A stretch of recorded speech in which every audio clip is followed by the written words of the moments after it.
Alright, what's going on, guys? Got a new video today, this time about the shocks. They've been pretty good, but I want to tune them even better, so I picked up these RPM 2-stage pistons. These fit on Traxxas big bores, Traxxas Ultras, and it says associated and Losi shocks, so pretty much any 10 scale shock. So I'm going to be giving these a try on my Power Strokes and my HPI rear shocks, and hopefully they'll fit. So supposedly these are going to let me run thicker weight oil because of its design, and it's going to help the shocks rebound a lot faster because it's got 2 sets of pistons, and when the shock rebounds, this top piston is going to float a little bit, let the oil flow through, and in turn give it faster rebound. So that's going to help a lot with handling, and like I said, the jumping aspect is the main thing to get some more dampening out of that. So I'm going to open these up and then show you guys what it looks like inside. Alright, so got it opened up. Some of them kind of came off the little molding thing, but you got 3 colors. You got purple, there's a hair in there. You got purple, green, and red. And they're pretty much different weights. I think the holes are different sizes, so I'm glad that they did give you that option to tune it even more. So I think I'm going to try out the purple in the front and the purple in the rear because I think that's the heaviest, but I'm going to look at this real quick. Wow. Okay, lots of words here. Let's see. Medium to, these are the medium to heavy sizes, so red's going to be your medium.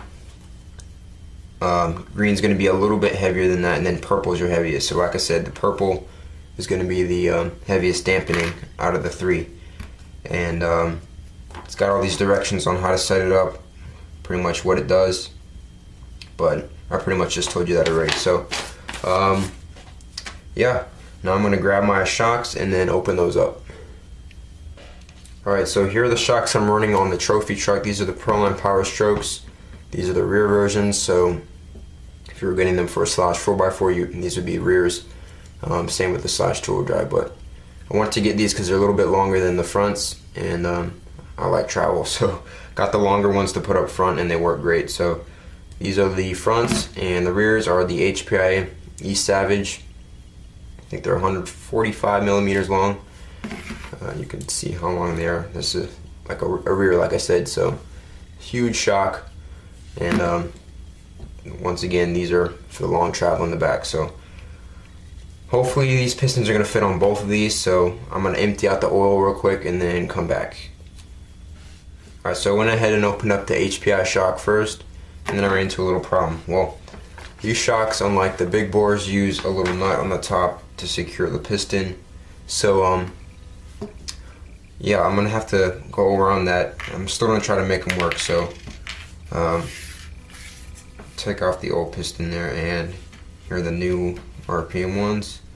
The part with the lip goes on the bottom. That's going to be the floating aspect of these pistons.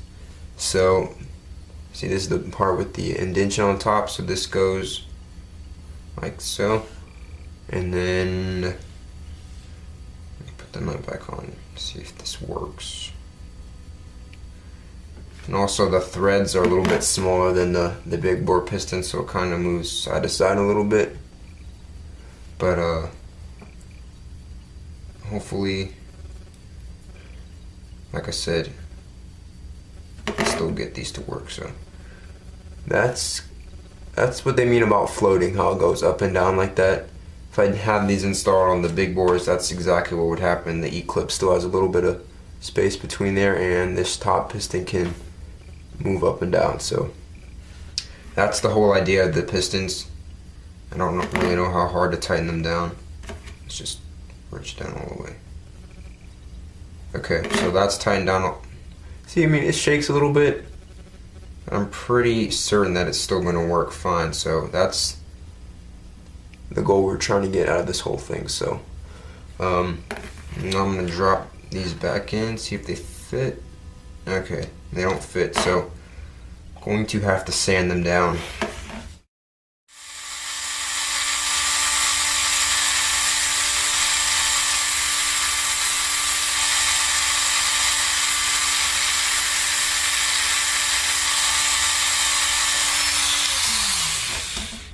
see if that did it.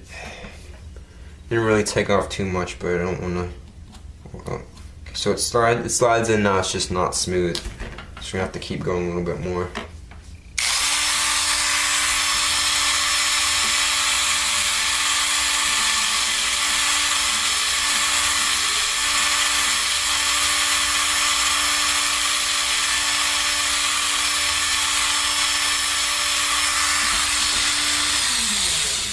So that's just kind of working it around a circle, trying to get it all even around. And still doesn't fit. So I'm gonna get this sanded down and then be right back.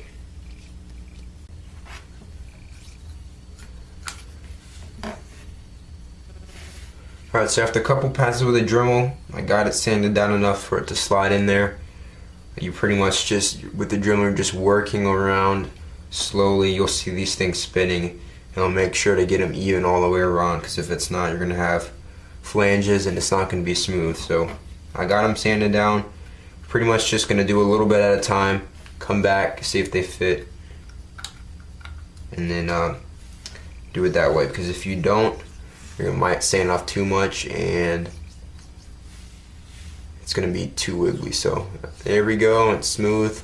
So now I think that's all I gotta do. I just gotta fill it up with some oil and then see if it works. So that's how I did it with this shock, and now I'm gonna try the Power Stroke. Okay, now I got the Power Stroke all stripped down, all got the oil out. So we're gonna see how this one is. So yeah, this one's also a nut on top, just like the other one. So I'm gonna wipe that down. And get this top nut off.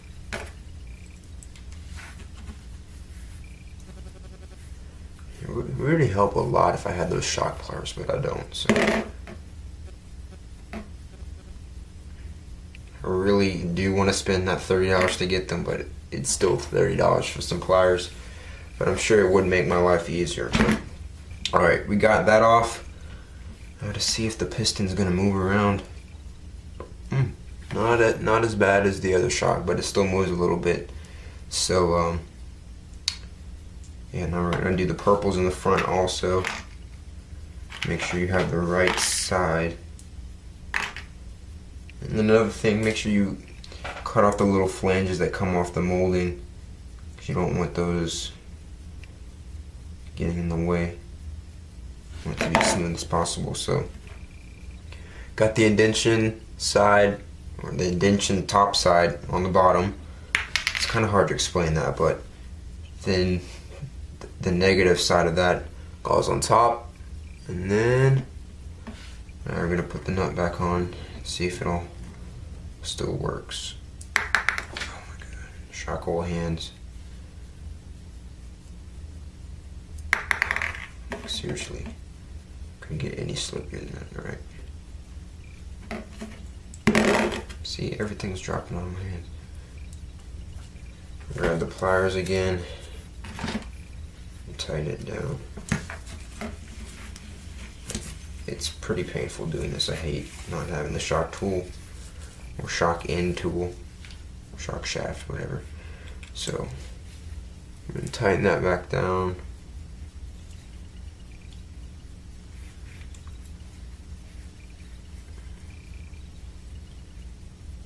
Alright, so you see that it worked perfectly with this one. Pretty much tighten the thing down all the way, and here's the floating mechanism in this piston. So that's exactly what we want. The nut tightens all the way down there, so it gives the perfect amount of space for that to move up and down, and then that's where the oil is going to flow through and give you that nice smooth rebounding. So happy that this fit on there. So get rid of these old pistons and drop in the new. See, perfect. I mean, it fits in there without even having to sand it. So awesome. Now I'm gonna get both shocks filled up and then show you what it feels like pumping some oil through them. Alright, to wrap things up, got the shocks filled up with oil. I did 37.5 in the rear shock. You can see how thick it looks, but I want it to jump well, so I put some thicker oil in the back. The pistons actually feel really smooth, so they feel promising, but only testing will tell. But 30 weight in the front feels a little bit thin on the power strokes. These are also really smooth, so I might do 35, but I'm going to test it like this first and then go from there. But I'm going to let you know how these things work in the next update video. I'm going to try to do one soon with the whole truck because I've done some stuff to it. So I think that wraps it up today, guys. So thanks for watching. If you want to go pick up some yourself, hit up the link in the description. I think they're only like $8, so it's worth a try. And they give you enough pistons to do at least 8 shocks or more. So check them out. I'm gonna let you guys know what I think of them. So I guess that's it for today. So thanks for watching, guys, and we'll see you next time.